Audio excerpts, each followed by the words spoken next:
So yesterday we had a very good session with the clay blender and the lighters tumbler. This blender was creating a very, it's gone watery now, but yesterday with it functioning, it was a nice clay cream slip, slurry, whatever you want to call it. And we've ended up with this quantity of lighters Pampas or cutty grass, and it's all been given a very generous coating of clay slip. So I'd call this heavy light earth, not light earth. And and then the whole exercise probably only took about 20 minutes with the team we had on board.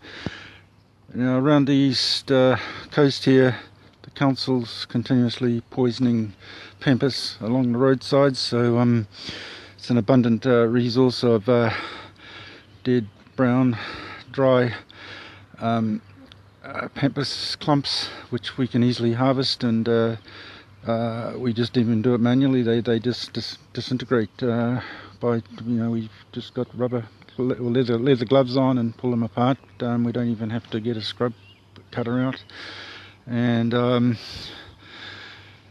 then we spread it out in the field, and we have the same tractor that you saw in action yesterday, which belongs to the campus, and one of the local farmers has given us a mulcher mower, and we mulch the Pampas, and in that form you can't cut yourself.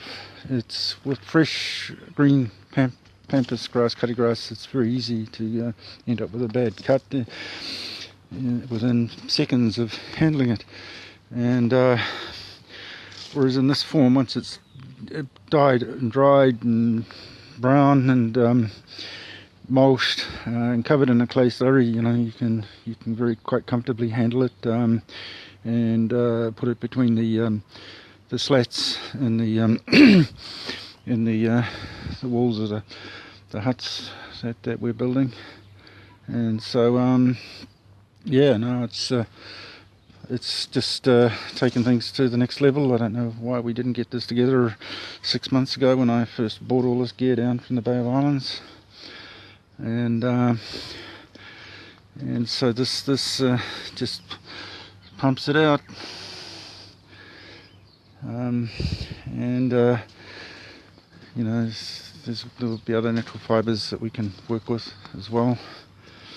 So really, this is the EIT Ruatoria campus. We've got a big crop of garlic in over there. It's a bit of a dismal day. The weather is pretty damn lousy down here a lot of the time. Frosts, sometimes a couple of frosts every week, with my window in my car icing up. There's the main shopping centre. There's the famous Ruatoria pub, which is pretty dysfunctional, and no one goes to the Ruatoria pub any longer. And so the resources, the facilities, the gear, it's just really amazing how well we've been funded and looked after down here. The EIT is really enthusiastic about the whole program we're running.